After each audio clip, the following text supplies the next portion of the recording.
A journey to one Africa.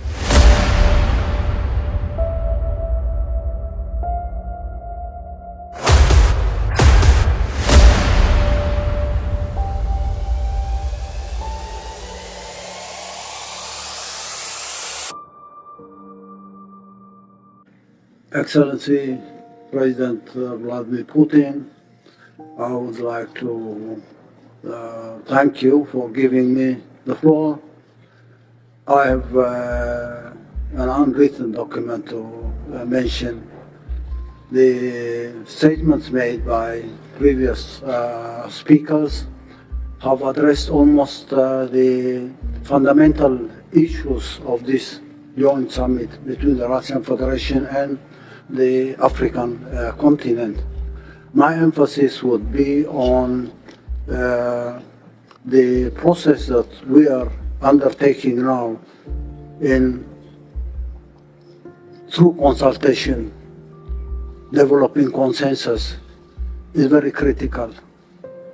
We are in this second phase of the Russia-Africa summit, which in my opinion has highlighted and developed some of the fundamentals for this strategic partnership. But the strategic partnership will have to take stock of serious issues at the moment. I would suggest that a mechanism be established to develop to prepare a document for strategizing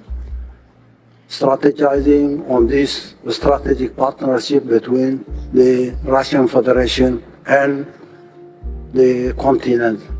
But this strategy will not have to be a general framework for the partnership that we'll have to build. We need to further move towards identifying areas of cooperation within the strategy and prepare documents for concrete projects on each and every sector and industry.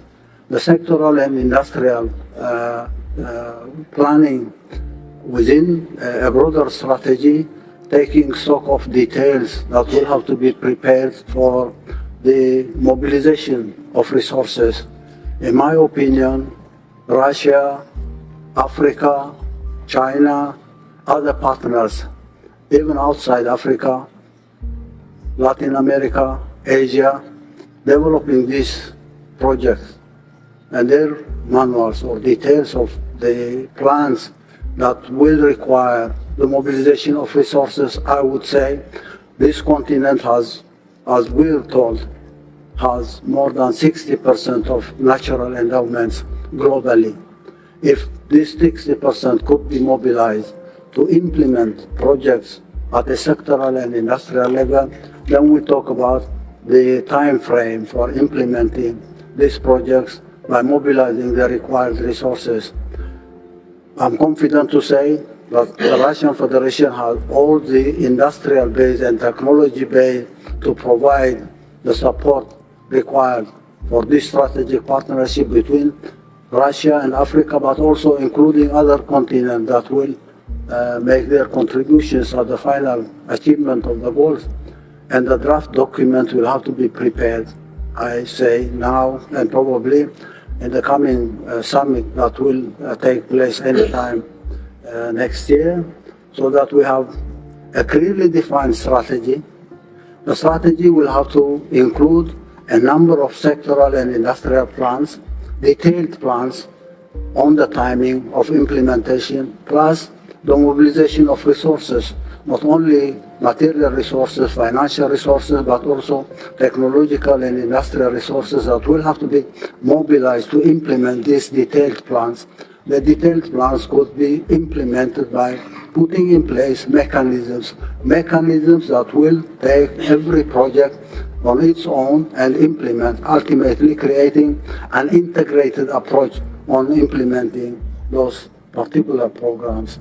And this requires a lot of refinement on the institutions and then the mechanisms that we'll have to create.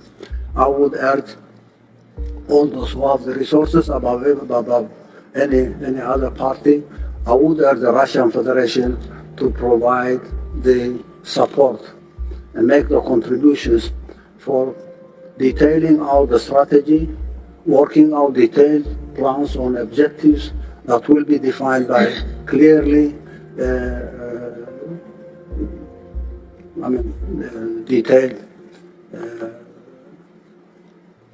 the technological and quantifiable numbers, plus the time frame for implementing this project.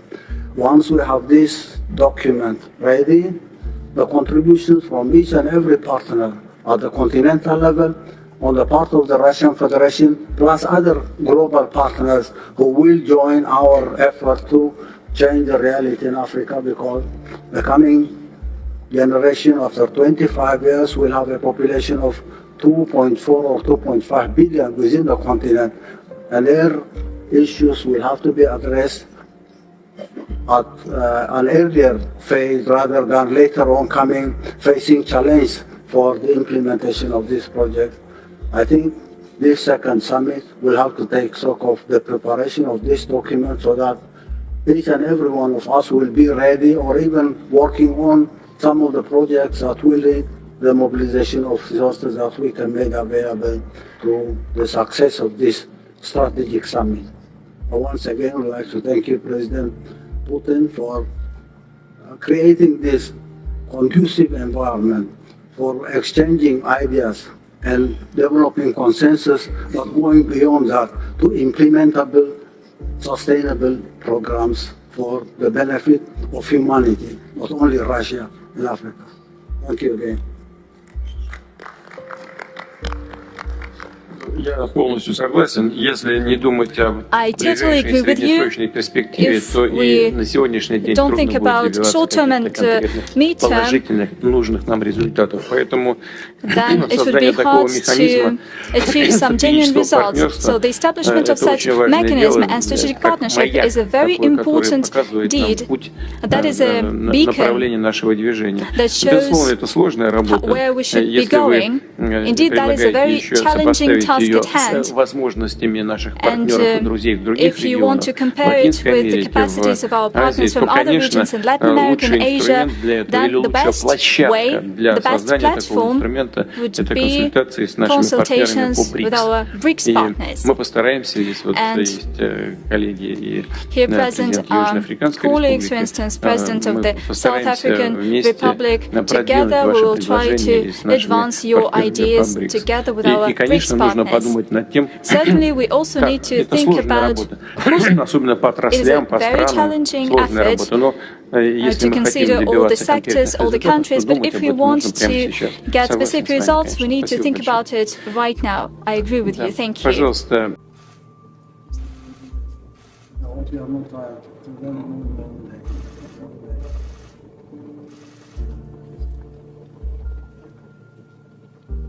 I was patient listening to people talking on these meetings, and one issue that worries me, I just want to articulate that issue and say our views, at least how we see the situation from our perspective.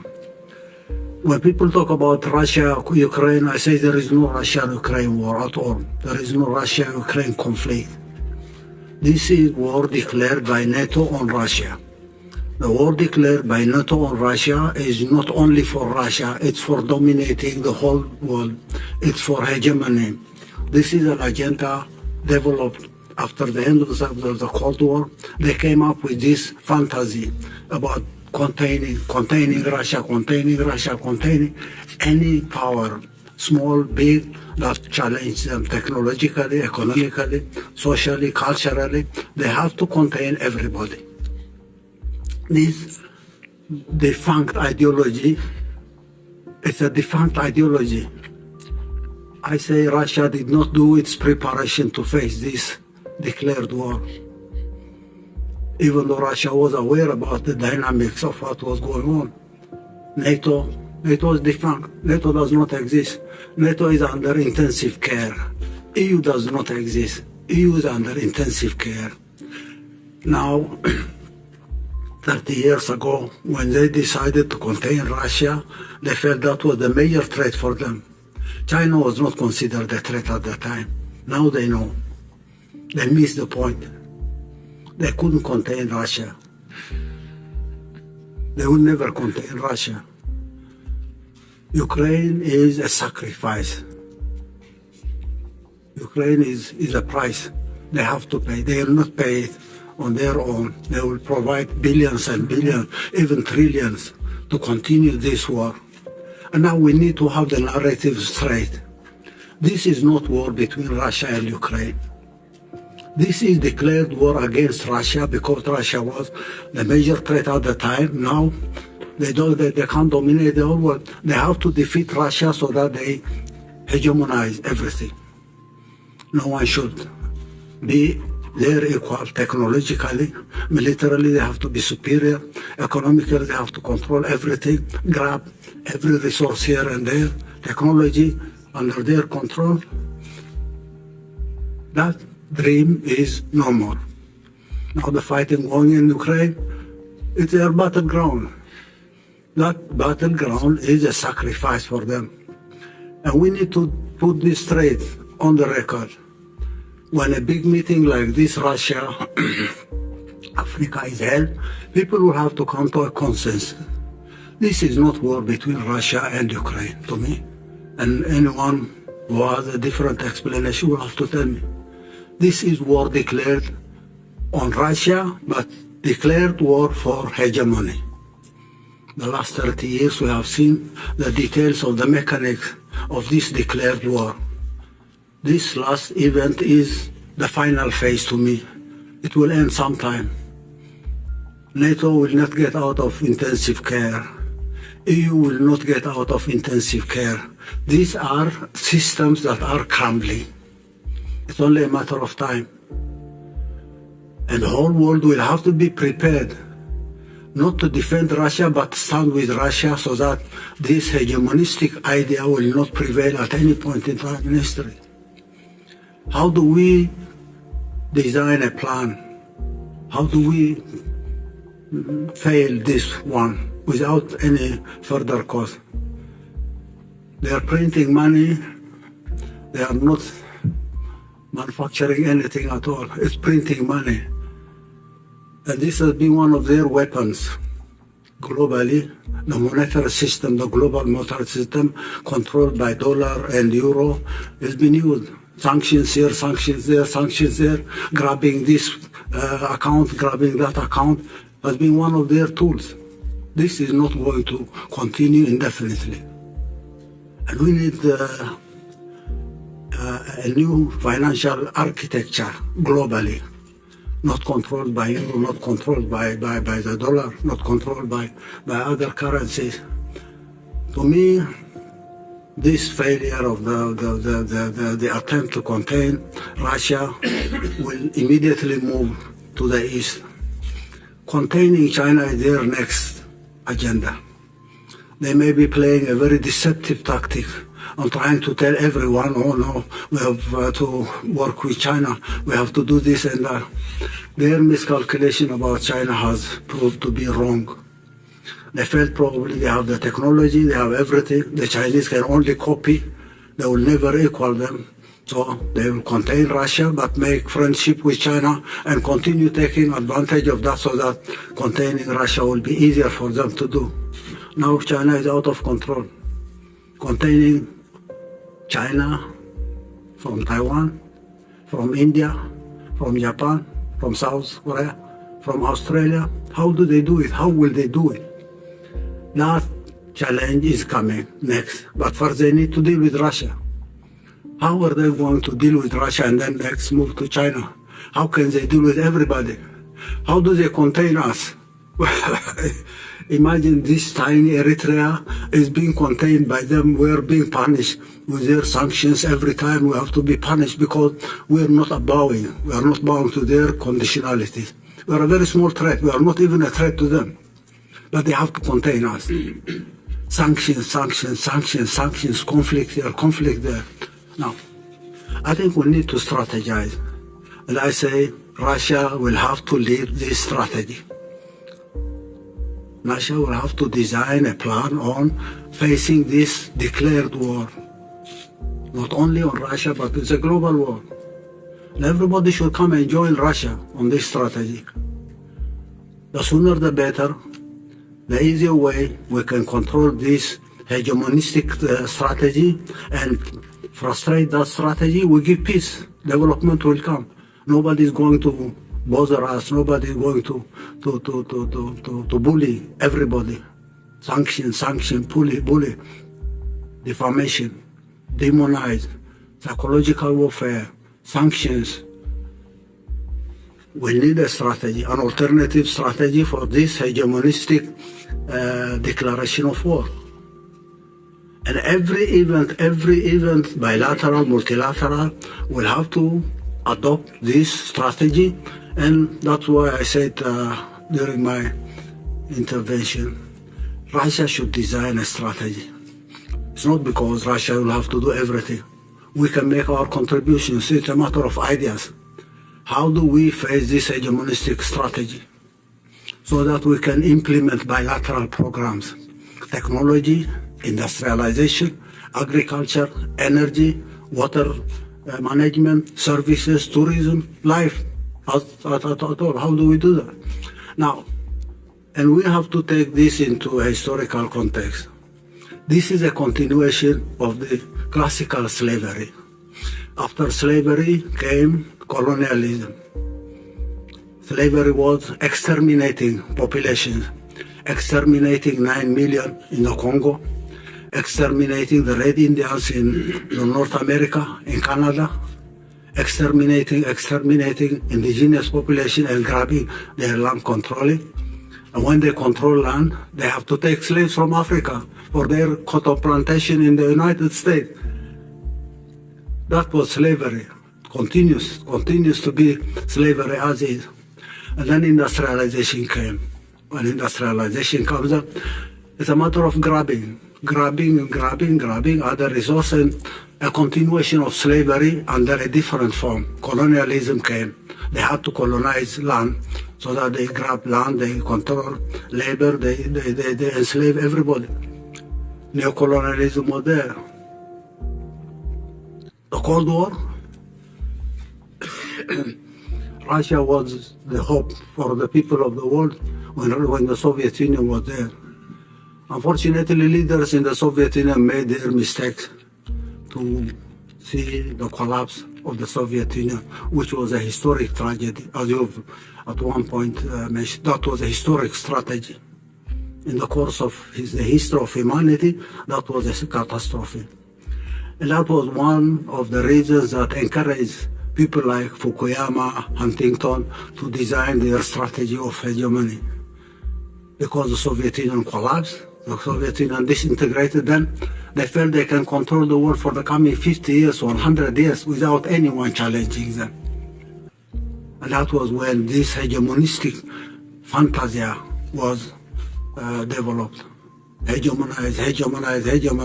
We have seen what they have done the last 30 years. It's a continuation of the same ideology of slavery, colonialism, neocolonialism, then hegemony. The world will have to get out of this state of affair.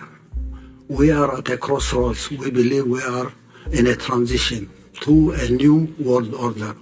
How do we design a new world order?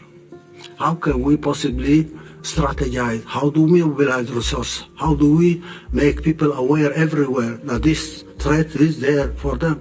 And they get out of this so that they can enjoy their liberty, their freedom, their development without this hegemonistic idea. So I think this issue will have to be exhaustively addressed, and we need to come up with concrete plans. We will be making our modest contribution, but we have the idea that this, say, the Russia-Africa partnership is one part of the bigger global partnership that will have to be developed. Russia will have to take the lead because Russia has been targeted and is still targeted. They might dream of using the war in Ukraine now to weaken Russia and probably dream about the same event happening. The collapse of Russia will be a big advantage for them. It's a dream. They're now spending trillions and trillions by printing money to run the show in Ukraine. This will have to end at one point in time, and we need to look beyond that. Our bilateral partnership is based on our understanding on this historic mission of Russia. Russia has a historic mission to play on behalf of everybody in the world. I can say who is the leader of this show. Mr. Vladimir Putin is the leader of the show because of time, because of the challenge that we have. And Russia should take the lead. I'm not flattering anyone. I'm not doing any favor to you. I say this is a global challenge, and we have to this global challenge by identifying the role of each and every one of us in the whole story. Economic programs, energy, water, infrastructure, name it. Not the easiest thing one can ever imagine. We'll have a strategy, we'll define the goals and objectives. Once we have a strategy put in place, we'll have detailed plans on each and every sector, each and every industry. We'll mobilize resources for implementing those programs. And we will see that implementing those programs will change the life of everybody in Africa, Asia, Latin America, even Europe and the United States. So our detailed plans for sectoral programs is ready. On each and every sector, we have our own strategic plan. Since 2012, we have designed details of each and every infrastructure program: roads, ports, airports, railway, ropeways, energy programs, water preservation and water management programs, irrigation, introducing technologies. Our human resource development strategy has been there. We discussed it yesterday with one of your ministers. We have at least agreed on the details on how we will go over this, because developing our human resource is a priority for us. There could be other resources, oil, gas, minerals, whatever. But our human resource is our human capital. We need to invest on that, and we can rely on the Russian Federation for developing our capacity to implement developmental programs by guaranteeing the qualified human resource that we need to develop. The details are there. Do we have the money? We'll try to mobilize every single penny. If we can't mobilize this resource, then we'll have come and say to our partners in the Russian Federation, these are our plans.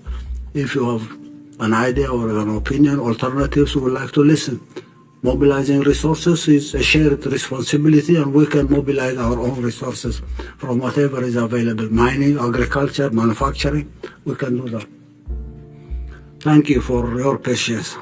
But this war will have to be clearly defined as a declared war on the part of NATO and its allies. It's been going on for the last 30 years. It will continue for some time, but we'll stop it somehow. And the Russian Federation will have to take the brunt on that issue. Thank you. Спасибо большое. Thanks a lot, Your Excellency.